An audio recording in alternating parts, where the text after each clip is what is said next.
Alô amigos, esse é o canal RK Futebol Show e tá chegando aí o matemático Paulo Pires, que faz a projeção para o Grupo F da Libertadores da América, após a derrota do Bahia para o Nacional pelo placar de 3-1.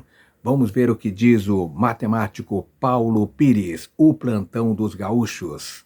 Alô galera, aquele abraço, nosso papo agora é sobre o Grupo F da Copa Libertadores da América, o grupo do Inter, o grupo do Bahia. Torcedor colorado, chega mais comigo aqui. Afinal de contas, a vitória de virada no Nacional de Montevidéu para cima do Bahia em Salvador, na Fonte Nova por 3-1, foi boa ou foi ruim para o Inter? Daqui a pouco também, torcedor do Bahia, vou mostrar o que seu time tem que fazer nas duas últimas rodadas para garantir a vaga na próxima etapa da competição. Nesta quinta-feira tem em Medellín, Atlético Nacional e Inter fechando esta quarta rodada. Nova classificação apresenta Bahia ainda líder, agora com 4 jogos e 7 pontos na tabela. O Inter com um jogo a menos, 3 partidas e 5 pontos. Nacional de Montevidéu ultrapassou o Nacional de Medellín. Nacional Uruguaio agora é terceiro colocado, tem 4 pontos. E o Nacional de Medellín ocupa a última posição com 3, mas com um jogo a menos em relação ao Nacional de Montevidéu. Lembrando que, nesta quinta-feira, 9h30 da noite, tem em Medellín, na Colômbia, Nacional e Inter. Deixa eu começar com o Inter aqui. Primeiro eu vou dizer o seguinte, para o torcedor colorado. Melhor resultado entre Bahia e Nacional de Montevidéu seria o empate. Em pontos corridos, porque a fase de grupos da Libertadores é um campeonato de pontos corridos, são 6 rodadas. Os dois com mais pontos passam de fase, então sim, pontos corridos. Num campeonato de pontos corridos, quando tem um jogo que não envolve a sua equipe, o mais importante é que aconteça um empate. Não aconteceu. Aconteceu vitória no Nacional. Aí me perguntaram durante a jornada do canal do Baldaço hoje, tá, mas Paulinho, se tiver um vencedor, quem é melhor para o Inter? Vitória do Nacional de Montevidéu. Paulinho tá louco, o Nacional está vivo. Não importa. O que eu defendo é muito mais importante você brigar por 2 vagas, do que por 1 vaga.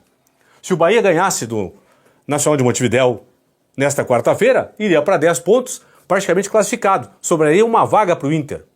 Assim, o Inter briga por 2 vagas. Ok? Então vamos lá. Vamos projetar o Inter. Torcedor colorado, chega mais comigo aqui. Se o Inter vencer por qualquer placar nacional, nesta quinta-feira em Medellín, de 5 vai para 8, passa o Bahia e assume a primeira posição no grupo. Com 8 pontos contra 7 do Bahia. Pensando na classificação, o Inter vence em Medellín, aí vai jogar nas duas últimas rodadas contra o Nacional em Montevidéu e contra o Bahia no Beira-Rio por 2 empates. Ganhou do Nacional de Medellín, empatou em Montevidéu, empatou no Beira-Rio com o Bahia, está classificado. Ou ganhou do Nacional uruguaio lá em Montevidéu, garante a vaga. Ou ganhou em Medellín, perdeu em Montevidéu, mas ganhou do Bahia, classificado também. Esse cálculo, pessoal, é independentemente de qualquer outro resultado paralelo. Então, se o Inter vencer o jogo nessa quinta-feira em Medellín, vai jogar nas duas últimas rodadas, ou por 2 empates, ou por 1 vitória. Se o Inter empatar o jogo, o Inter empata, vai a 6 pontos. Aí fica Bahia 7, Inter 6, Nacional do Uruguai 4, Nacional de Medellín 4 também. Ok? O Nacional colombiano até passa o Uruguai aqui, vai ter saldo negativo 1 contra saldo negativo 2 do Nacional de Montevidéu. Mas o importante é o Inter. O Inter empata, certo? Vamos projetar o Inter. Daqui a pouco tem o Bahia. Inter empatou com o Nacional em Medellín. Vai jogar por 4 pontos nas duas últimas rodadas. Aí não importa quem ele vai vencer. Vence o Nacional em Montevidéu, empata com o Bahia, garante a vaga. Empata com o Nacional em Montevidéu, vence o Bahia na última rodada, garante a vaga.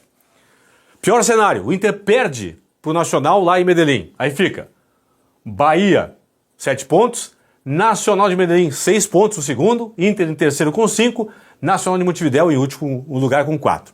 Aí, para não depender de resultados paralelos, o Inter perdendo nessa quinta-feira em Medellín para o Nacional, vai ter que vencer os 2 últimos jogos. Vencer o Nacional em Montevidéu e vencer o Bahia em casa. Para não depender de resultados paralelos. Porque se o Inter fizer 4 pontos vencendo o Bahia, por exemplo, perdeu para o Nacional em Medellín, empatou com o Nacional em Montevidéu, ganhou do Bahia em casa, o Inter pode passar de fase, pode até uma conjugação de resultados aí, e o Inter poderá, nesta combinação, perdendo em Medellín, empatando em Montevidéu, ganhando em casa do Bahia, poderá empatar em pontos com o Nacional da Colômbia, e aí o saldo vai decidir a vaga para a próxima fase. Então, esta é a questão importante. Venceu o jogo, joga por 2 empates ou então por uma vitória em 2 jogos para passar de fase. Empatou, joga por 4 pontos, uma vitória e um empate nas 2 últimas rodadas. Perdeu o jogo, para não depender de resultados paralelos, tem que vencer as 2 partidas finais ou então fazer 4 pontos e depender, claro, de resultados paralelos. É a situação do Internacional, beleza? Colorados, ok? Entenderam? É isso aí. Torcedores do Bahia. Vamos lá. A classificação do Bahia, pela projeção que eu vou passar aqui, passa, obviamente, por esse jogo aqui, ó, entre Nacional de Medellín e Inter. Claro, pessoal, se o Bahia vencer os 2 jogos, se vencer o Nacional em Medellín semana que vem e o Inter no Beira-Rio, garante a vaga. Mais do que isso, se fizer 4 pontos o Bahia, ganhar um jogo e empatar o outro, passa de fase também. Mas, se o Inter, atenção, se o Inter, isso é importante, hein? Se o Inter não vencer o Nacional, se der empate ou vitória do Nacional, o Bahia, vencendo o Nacional lá na Colômbia, na próxima rodada, garante a vaga. Ou então se vencer o Inter no Beira-Rio na última rodada. E se o Inter vencer o Nacional lá em Medellín, se o Bahia perder para o Nacional na Colômbia e ganhar do Inter no Beira-Rio, também passa de fase. Então o Bahia, se fizer 6 pontos, passa de fase. Se fizer 4 pontos, com certeza passa de fase. E se fizer 3, sendo contra o Inter a vitória, passa de fase. E se o Inter não vencer o Nacional em Medellín nesta quinta-feira, se o Bahia vencer o Nacional em Medellín na próxima rodada, também passa de fase, ok? É isso aí então, pessoal. Bahia 7, Inter 5, Nacional do Uruguai 4, Nacional da Colômbia 3. É a posição nesse grupo F da Copa Libertadores da América, que teve Bahia 1, Nacional de Montevidéu 3, e vai ter nessa quinta-feira Atlético Nacional de Medellín contra o Internacional.